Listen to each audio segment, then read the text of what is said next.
Get 40% off Abercrombie Kids sweatshirts and sweatpants during their coziest sale ever. When sweats are all they want to wear, stock up on sets that are both comfy and on trend.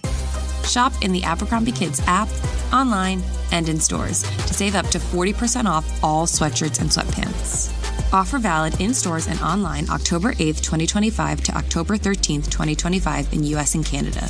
Excludes clearance. Online price reflects discount. We are Cultivate. Cultivate. Cultivate. Cultivate. Cultivate. Cultivate. We are Cultivate.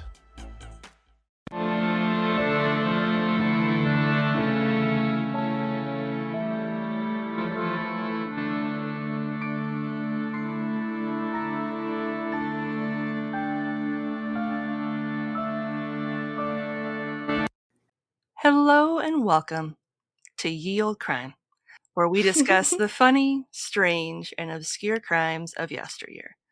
I'm your host, Lindsay Valenti, and with me is my sister and co-host, Maddie Savage. Hello. Hi. Long time no see. It has been a long time since I have seen your face. Yeah. I've missed it. I've missed you too. I've missed yours. Oh.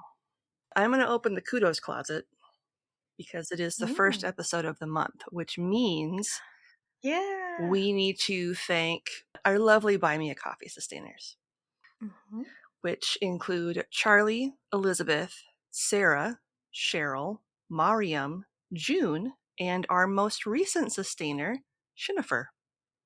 Thank you so much. So thank you, everybody. I really appreciate your support.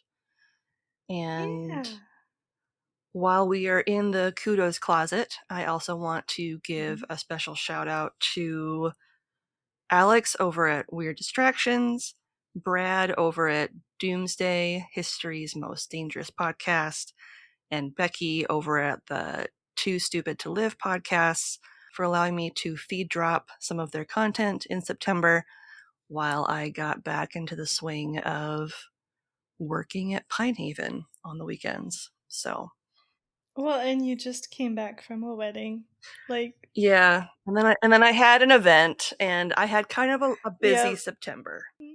Life got in the way, and that's what happens sometimes. Yeah, so I appreciate them for allowing me to share their content with you. But now it is Spoopy Halloween season, so oh my god, we are entering into our spooky era of October.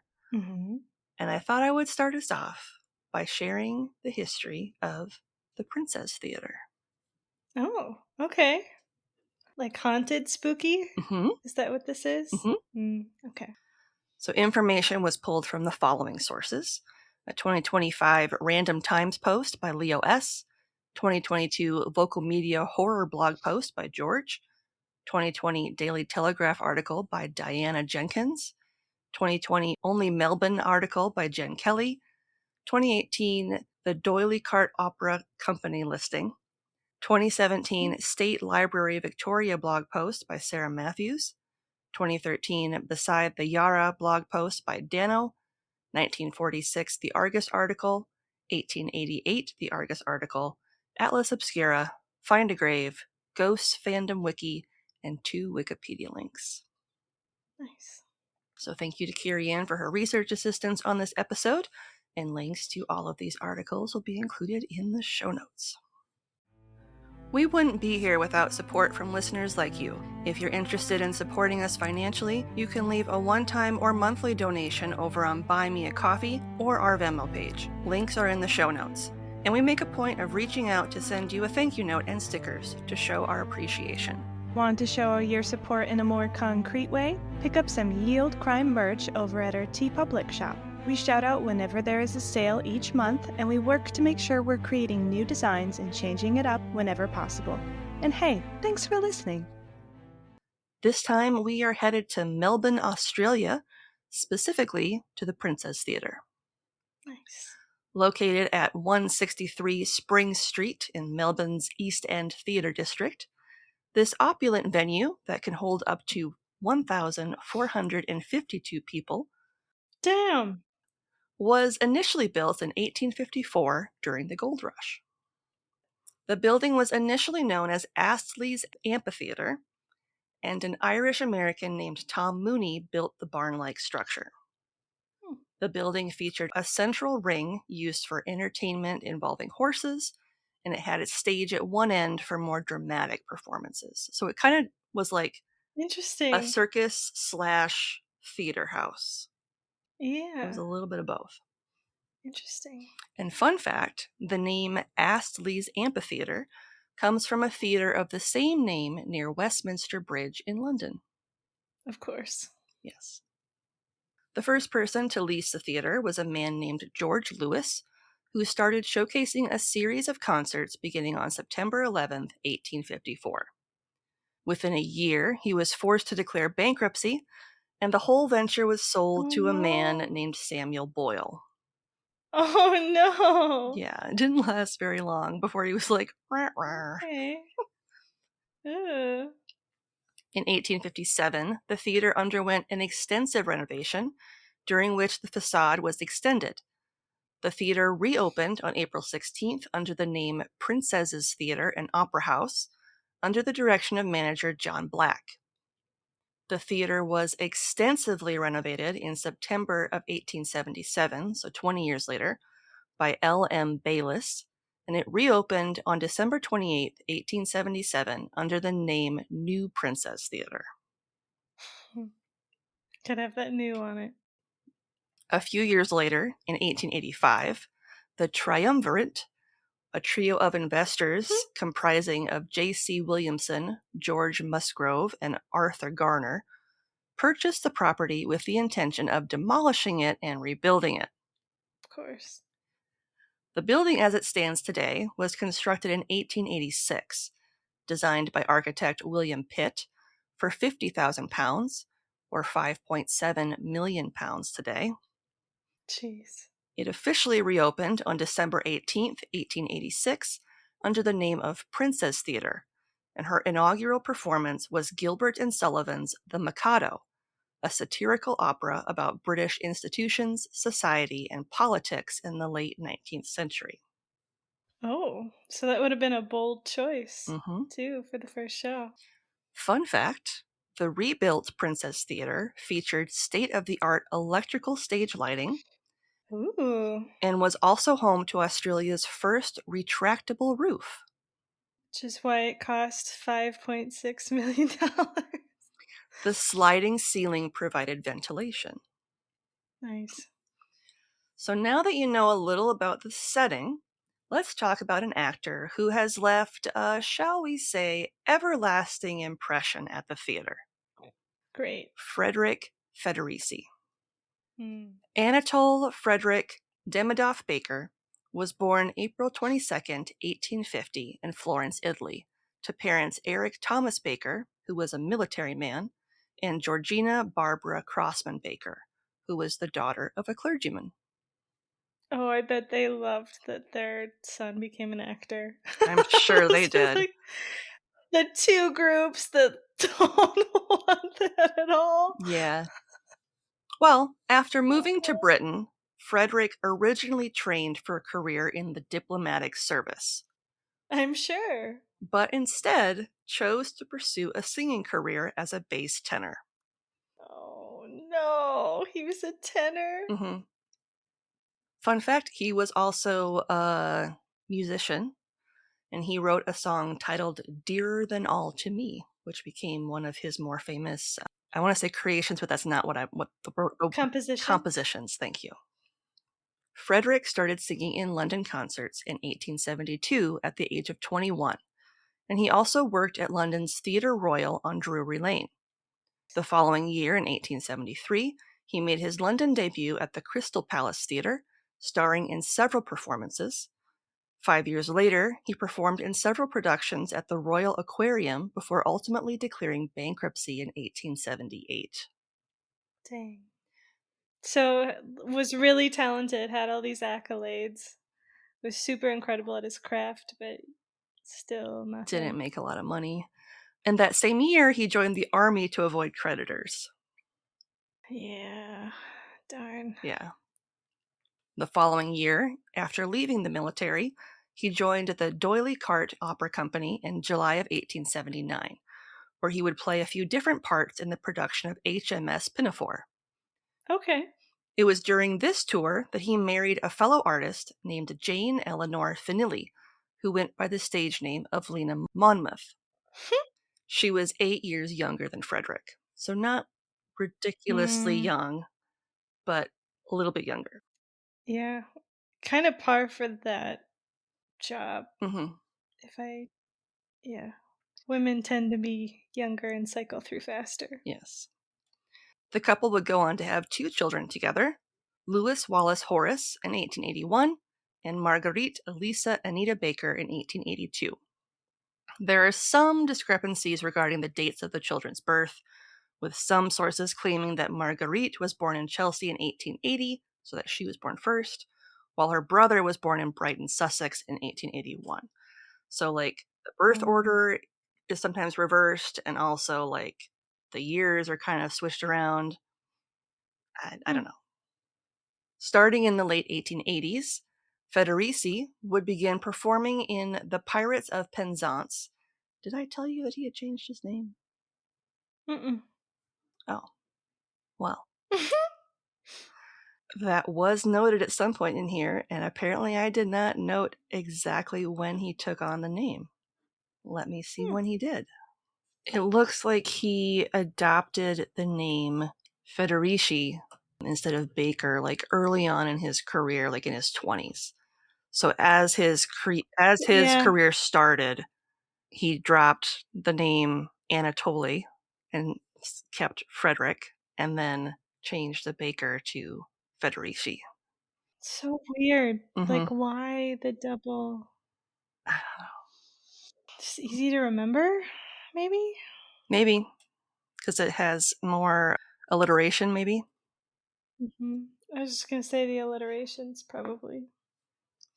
So starting in the late 1880s, Federici would begin performing in The Pirates of Penzance with the D'Oyly Carte Opera Company, playing the role of the Pirate King, for which he received high praise. In the early 1880s, specifically 82 and 83, he played the part of Colonel Calverley in Patience, for which he, quote, evoked enthusiastic applause, end quote. So he's very talented. Mm-hmm.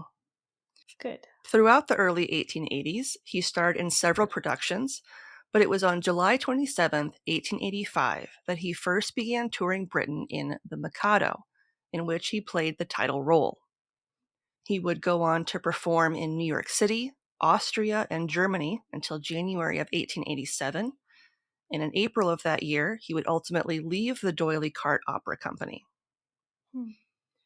In July 1887, Federici and his family traveled to Australia, where he joined J.C. Williamson's opera company, playing in the first production of Princess Ida at the Princess Theatre on July 16th.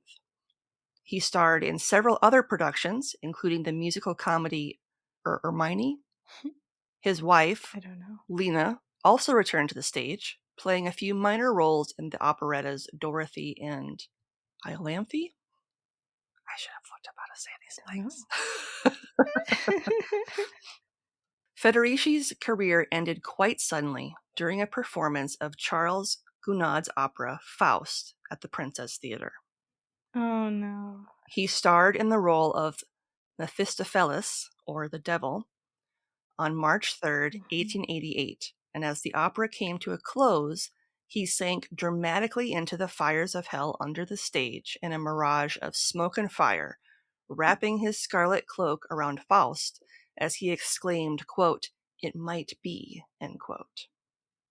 As he was being lowered via the trap door in the stage, Federici suffered a heart attack, dying within a matter of minutes at the age of 37.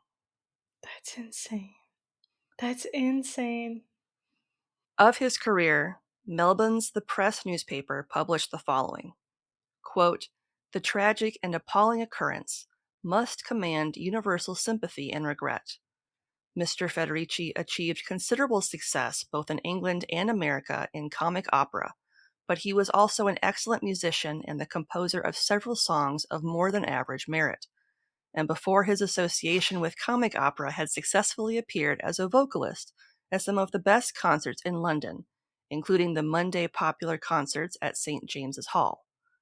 It seems an act almost of irreverence to criticize the performance of an actor who has only just been carried to his grave. Nevertheless, it is only his due and his proper tribute to say that he both sang and acted on Saturday night in a truly artistic manner, and that he has never been seen to greater advantage than he was on that occasion. The theater was closed on Monday evening out of respect to the memory of the deceased artist." End quote. That's nice. Several other Melbourne papers, including the Argus, printed detailed accounts of Federici's final moments, as noted in the Monday, March 5th, 1888 edition of the Argus. Quote, "Shocking occurrence at the Princess's Theatre. Tragic death of Mr. Federici. An astonishing and melancholy incident occurred at the Princess's Theatre on Saturday night immediately following the conclusion of the first performance of Faust by Messrs. Williamson, Garner, and Musgrove's Opera Company. The character of Mephistopheles was assumed by Mr. Fred Baker, better known by his stage name of Federici, and the strain of rehearsals which he had gone through, in addition to his usual work, for 5 weeks, added to the excitement inseparable from a first rendering of so heavy a part, had the effect of accelerating his death from heart disease. He has been for years a sufferer from this affliction, but his condition in no way precluded him from following his avocation, nor had it given any cause for anxiety on the part of his friends. Indeed, on Saturday night, notwithstanding the arduous study through which he had gone, he entered upon the performance in apparently his usual state of health. There was a very large house, and Faust was given with unexpected success, and Mr. Federici shared with his fellow artists the applause of the audience. Just before going on to the stage in the last act, he spoke to Mr. G. Musgrave, one of the proprietors, and showed no signs of weakness. But towards the conclusion of the act, Mr. Cellier, the conductor, thought he detected a wavering, which he ascribed to fatigue. The very last solo of the opera, according to the version now being given, is sung by Mephistopheles, and Mr. Federici was seen to brace himself up to deliver it with becoming effectiveness. Then, as is well known, Mephistopheles and Faust descend to lower regions by means of a trap upon which they stand. Mr. Lumain, who played the part of Faust, was not aware, whilst descending, that his companion was unwell, but very suddenly, whilst the trap was in motion, Mr. Federici fell and drew Mr. Lumain with him. The distance they fell was not more than 2 or 3 feet, and Mr. Lumain was able to rise to his feet unaided. Mr. Federici, however, was seen to be in distress, and was at once carried to the green room. He was then unconscious, if not dead. Dr. Wilmot, his medical adviser, was hastily summoned, and declared after an attempt to restore animation that life was extinct. The extraordinary occurrence was, of course, unknown to the audience, which had by this time dispersed, and it was some time even before all the members of the company became aware of it. When Mr. Federici was waiting prepared to go on in the last act, Mr. George Musgrove asked him if he had his keys, meaning those which he used in the jail scene, which he was about to enter, and tapping his side, he said in his usual cheerful manner, quote, "Yes, I have them," end quote. Mr. Musgrove stood at the side for a while watching the progress of the opera, and it soon became apparent to him that Mr. Federici was ailing and laboring hard with the one object of getting through his part. Having drawn Mr. Lumain onto the trap, the two gradually disappeared, but just as their shoulders were on level with the stage, Mr. Federici was seen to put out his hands and clutch the boards. From the stage, however, nothing more was noticed. The trap was of the style known as the Corsican trap, since it was first used in the ghost scene of the Corsican brothers, and it has an oblique movement downwards. The fall is very slow and even in order to make it appear that the figure sinks straight into the stage.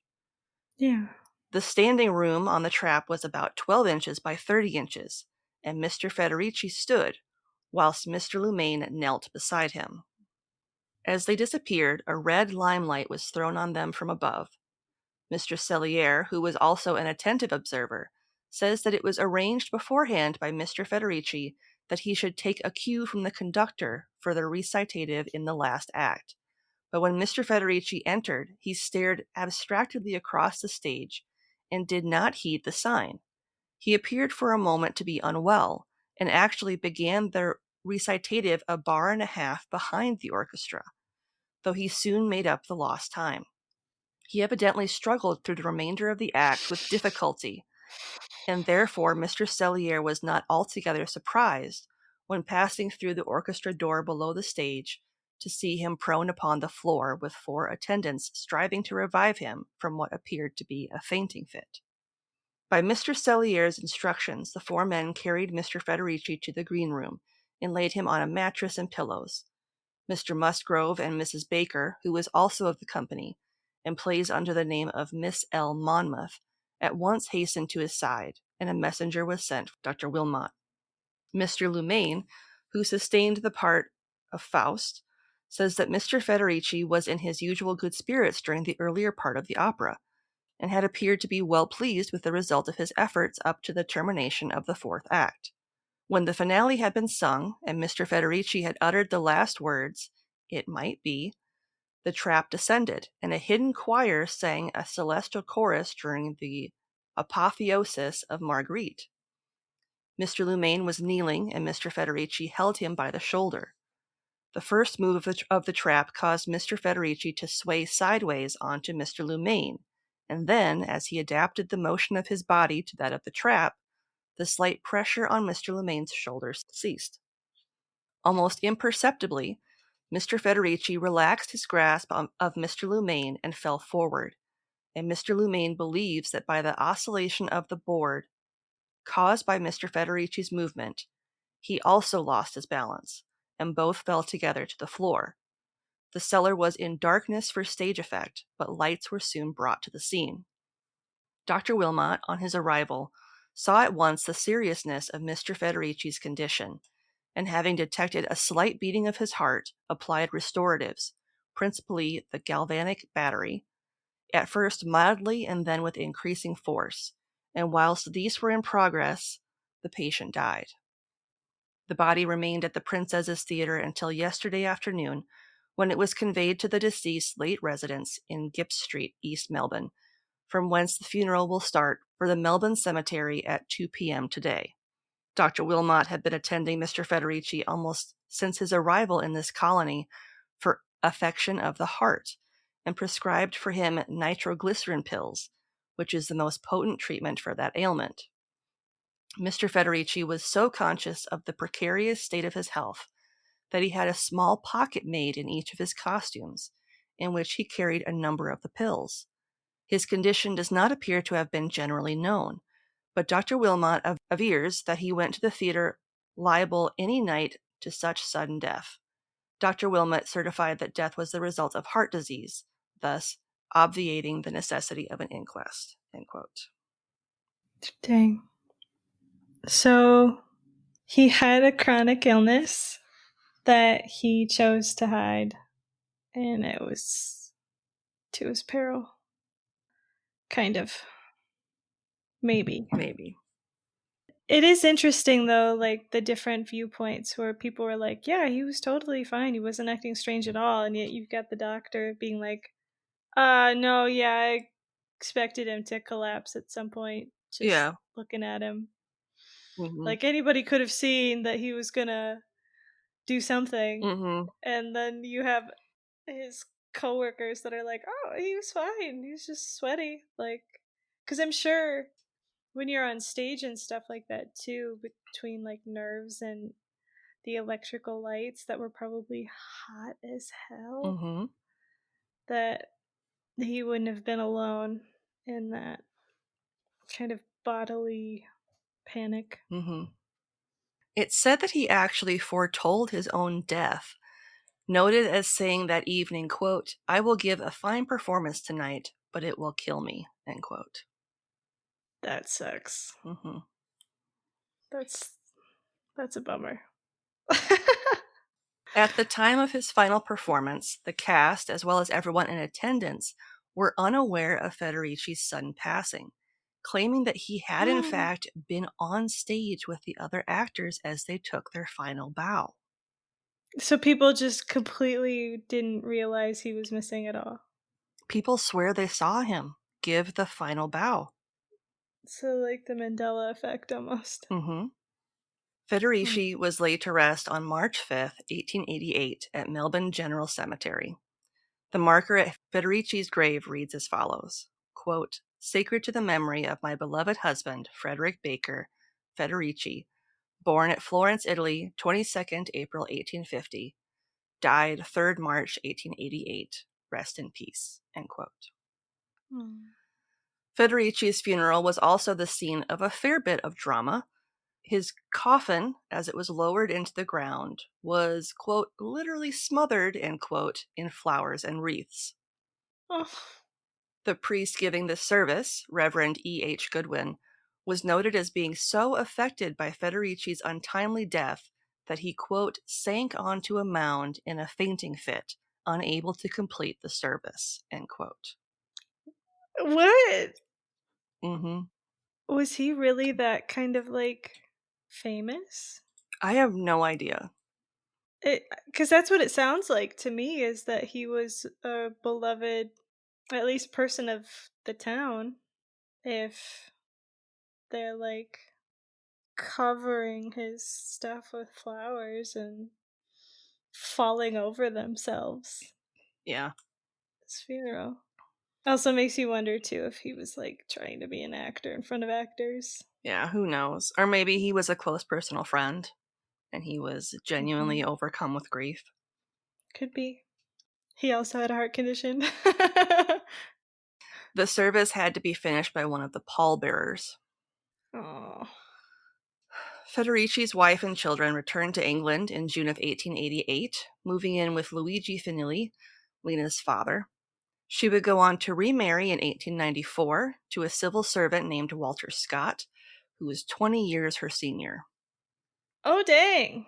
Mm-hmm. Okay. The couple moved from London to the Isle of Wight upon Walter's retirement, with Walter passing away a few years later in 1904. Lena would go on to live to the age of 79, passing away in Brentford, Middlesex in 1937. Dang. I was unable to find any further information on the children, so I'm not sure what became of them after they moved to England. Yeah, I'm not sure that second marriage was probably the greatest. Yeah. Since Federici's death, many members of the theater staff, as well as patrons of the arts, have noted a ghostly figure in traditional 1880s evening dress at the theater. For several years after his passing, a seat in the third row dress circle was kept vacant in his honor on the opening night of every production. Some have sworn they've seen a tall, elegantly dressed gentleman occupying his seat, especially during dress rehearsals. And fun fact, actors who catch a glimpse of Federici view it as a sign of good luck. His ghost has been described as, quote, "a tall figure of a good-looking man in full evening dress, hair slightly graying at the temple, and of stylish appearance," end quote. That makes sense. He would be probably a distinguished looking gentleman at the tender age of 37. Mm-hmm. His ghost has been reported wandering the halls of the Princess Theater in full costume and makeup, with others noting that they've seen him appear on stage during performances before disappearing just as quickly. He has also been seen standing center stage, arms raised, as if receiving applause from a phantom audience. Some actors have shared the feeling of someone watching them from the wings, as well as the sound of phantom applause. Visitors and actors of the Princess claim to have seen unexpected lights and experienced sudden cold spots. Stagehands, as well as performers, have described the sensation of something brushing past them in seemingly empty corridors. No. I don't like that. Mm-mm. Federici has been observed as, quote, "frowning at the weak performances of inferior actors," end quote. Oh. watching the faces of critics, taking notes during performances, brushing his hair back, quote, with impatient gestures, end quote, which notes his displeasure, before disappearing down the stairs behind the royal box. Oh. In the 1960s, actress June Brownhill recalled seeing a man backstage in a top hat and tails as she was performing in The Merry Widow. She smiled and nodded at the man, who didn't respond. When she glanced at him again, he was gone, and after sharing the strange encounter with one of her fellow actors, she was informed that it sounded like she had seen Federici. Take your drugs! The June 1st, 1946 edition of the Argus noted in part the following regarding the Princess Theater and Federici's presence there. Quote, over the years, thousands of sane, normal people have contributed to make the story of Federici's ghost Australia's greatest theater legend. I love how they had to preface that. Normal, Don't worry, sane it's the people. same normal ones, so we know it's real. In her My Life's Story, Nellie Stewart says, quote, we were stunned. To us of the company, the effect was terrifying. The audience left the theater ignorant of the ghastly tragedy, end quote. The legend states emphatically that Federici broke his neck, although a later generation of theater folk has soberly suggested that it may have been heart attack. Never since that fatal performance has an actor dared to tempt fate by descending to Gonad's hell by trapdoor. One producer, however, it says, producers are not actors, I'm told, Oh no. set out to Ouch. convince his Mephistopheles there was nothing to worry about. He had the trapdoor at the Princess Theater reopened and stepped down to the lower regions with a flourish. A severe leg injury, reputed to have been inflicted by Federici, was the reward he got for his pains. After that, the last passage of Faust was rewritten to place hell on an equal footing with the earth, just to the side of the stage. Huh. As it is, Federici still walks the corridors of the building. There are quite a few people who only go there reluctantly in the daytime, and many more who refuse to set foot inside it at night, end quote. Yeah. I suppose if you don't know if he's happy or not, you don't want to encounter an unhappy ghost. Mm-hmm. Today, the Princess Theatre is one of the most famous haunted locations in Australia, and it embraces its haunted history. There is a bistro in the theater named after Federici, as well as several souvenirs and a large stainless steel wire portrait of Federici that is said to follow you with its eyes around the room. No thanks. Mm-hmm. In fact, several ghost tours and haunted walks take place in and around the Princess Theatre, which you can still visit today. Mm-mm.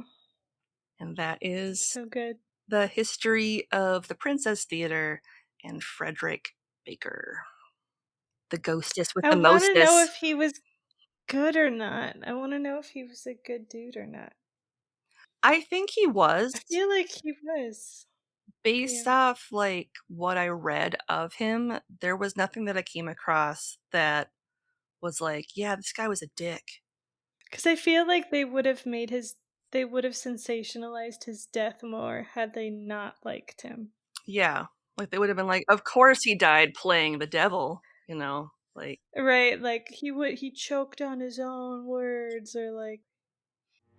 If you love the show, the best way to support us is to leave a 5-star rating and review on Apple Podcasts, Podchaser, Good Pods, Castbox, Podcast Addict, and or Audible.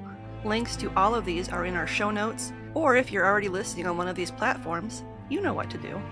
Oh, and while you're at it, shoot us a question you'd like to hear us answer on the pod. We'll give you a special shout out and address your burning questions all at the same time. The weirder, the better.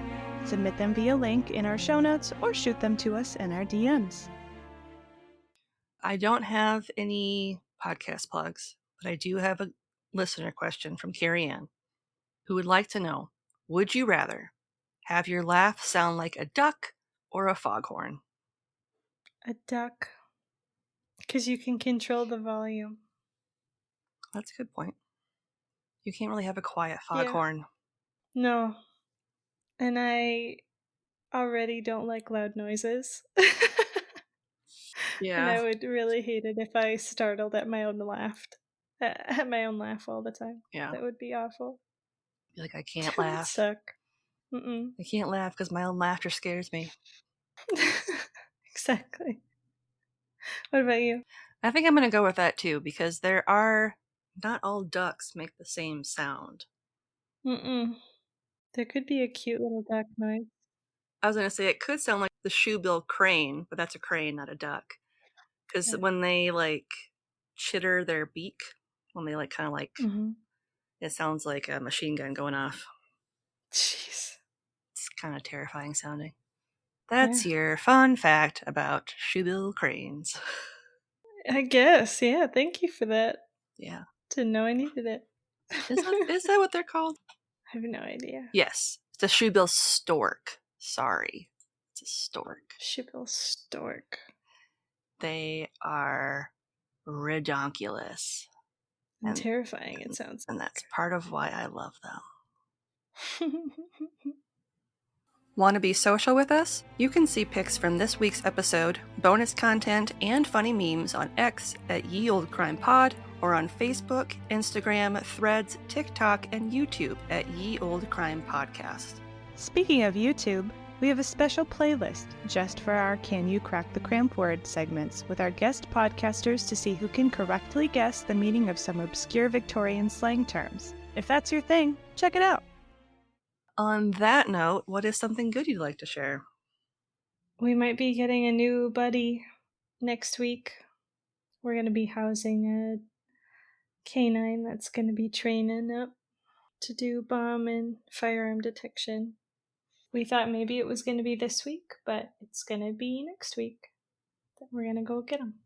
So I am actually a little relieved because now that gives me a week to put all of the pheromones in my house. Yes. And make sure that everybody plays nice. Because Chief doesn't like to share anything ever. We're thwarting it a little bit by making sure it's a breed we know he gets along well with. Mm-hmm. It will be a female and she'll be young. And I think they're specifically looking for one that's like meh about stuff, like really isn't super alpha or submissive, just hanging out. Mm-hmm. We just want another one that just kind of hangs out. Yeah, not one that's gonna be like I'm the alpha. Yeah, because Willie he'll scruff them, and we don't need that. Yeah, we don't need Willie doing that. No. So, yeah, but I think that's my good thing. We're expanding our family. How about you? What's one good thing? Like I mentioned at the top, I am back at Pine Haven, and I have really been enjoying being back on the farm. One of my duties is I wear the farm mascot costume. Mm-hmm. And I was out sick the third weekend of September, something like that. Yeah. Mm-hmm. So I was unable to resume my duties as normal.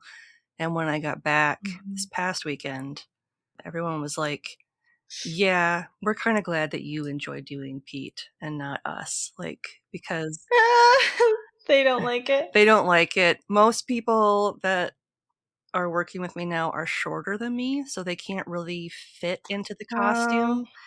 And then my other coworker who does Farfall, he's taller than me, so he also had a hard time fitting in the costume because he was too tall.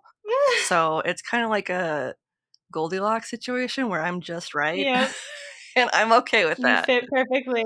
I'm okay with that because I enjoy. You like it. Yeah, I like being him, and it is one of my favorite parts of each of my shifts each weekend. So I put him on 3 times a day. What a weird tidbit if somebody's headphones went out in that moment. I put him on 3 times a day. They'd be like, what are you listening to? Mm-hmm. All right, shall we? Let's do it.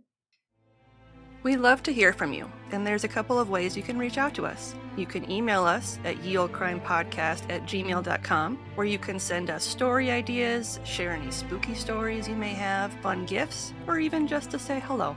You can also reach out to us via snail mail. Remember mail? Our mailing address is Ye Olde Crime Podcast, P.O. Box 341, Wyoming, Minnesota 55092. Fun fact, we like to send out thank you cards with fun stickers you can't get at our shop, so it's worth the cost of a stamp.